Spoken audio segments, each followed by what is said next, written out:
welcome to the program. Thank you. Thank you. Were you surprised when you saw that? No, not necessarily. I was amused by the latest gimmick, for sure, but surprised not so much. I think the South African delegation, South African journalists have been talking about it. We knew the president would walk into some sort of trap. It's not surprising. The invite was there. The desire for the conversation to open up the channels between the USA and South Africa are there. South Africa's been trying, by all means, to try and open up the doors again. And so, no one was surprised. Okay. Did we expect the lights to be turned off and a visual illustration? No, not that far. That is the new the new reality with Donald Trump. The issue here, I think, is an important one about what is actually happening in South Africa. Is it true that white farmers are being killed in South Africa?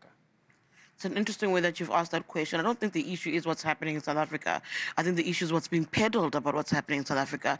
If you watch today's engagement, let me get to the point first. If you watch that entire engagement, the recognition, the painful recognition, the startling truth of crime in South Africa, violent crime, was actually uttered by everybody there from South Africa. Is it targeted towards a specific group? Is it an ethnic cleansing? That's the question, right? Based on what's been said about South Africa the world over, at least people are lying to Donald Trump and Elon Musk. That's not a fact. Okay, so we don't deny that there's a lot of violent crime in South Africa, right? Across the board. Seven times the murder rate. Across the board. Okay, so the issue is whether or not, I guess, whites are being targeted disproportionately. Is that what you're taking issue with? No, that would be the claim. The issue is that the claim is falsehood. White people are not being targeted, Leland. Nobody. So crime is experienced by everybody, not just white people. Was chanting, kill, kill, you have to kill to be part of a revolution, on and on. He was talking about killing blacks or killing whites? Do you need the context of what that song is? Because you can't take out the context of what that is. That is actually important. It cannot be that he's giving an instruction when that's not the fact. I think we do need to take into consideration the context. What he's chanting is an anti-apartheid song that was sang by leaders in the lead up to apartheid. The back and forth today about that song is whether or not it's relevant in modern day South Africa. Should we still be singing that song? If there's a grouping in the country that feels otherwise. How can somebody be defending singing a song that's talking about killing other people?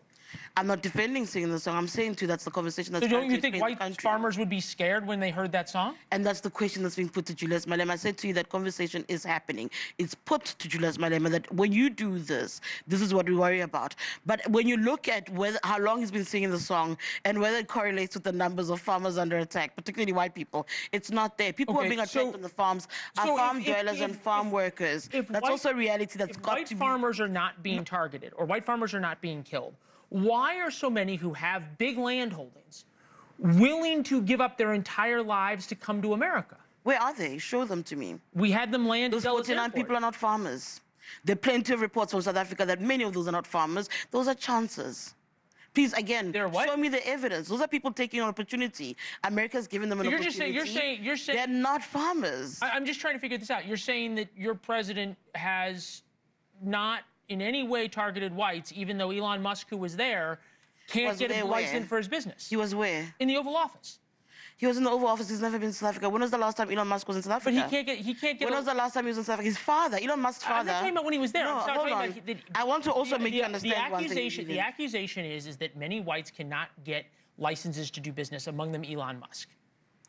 So we're being forced to undermine our transformative laws. We must be okay with a South Africa where the majority that is denied of their own land, where the majority is deprived of access to economic transformations and means of production. We must be okay and not move the needle in any way to try and fix that. We must be okay with South Africa being labeled the most unequal country in the world and not try and do anything to rectify that. Because that's what that argument says. No, but the fact of the there are laws. The fact of the matter is they must be bent for an individual. No, that is what the question is. But if you make laws that target a certain race, don't. But there are none of those. Where are those, Leland? You're calling me as a journalist from South Africa, and you're putting those to me. I'm asking you for the proof. Donald Trump today, I'm sorry, I'm going to have to lecture a little bit. Donald Trump today called us in there, saying he's got proof of a genocide. South Africa's gone to the ICJ saying that they believe Israel is committing a genocide a whole other thing. They're the same ones who support Hamas. But they put evidence on the table.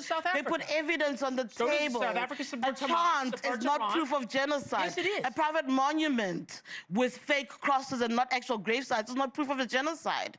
Okay. I don't believe that I'm being called in here to defend the indefensible. Those things aren't facts. Okay. Donald Trump did not put facts on the table. You say that. We obviously have the president. Thank you very much. We appreciate it.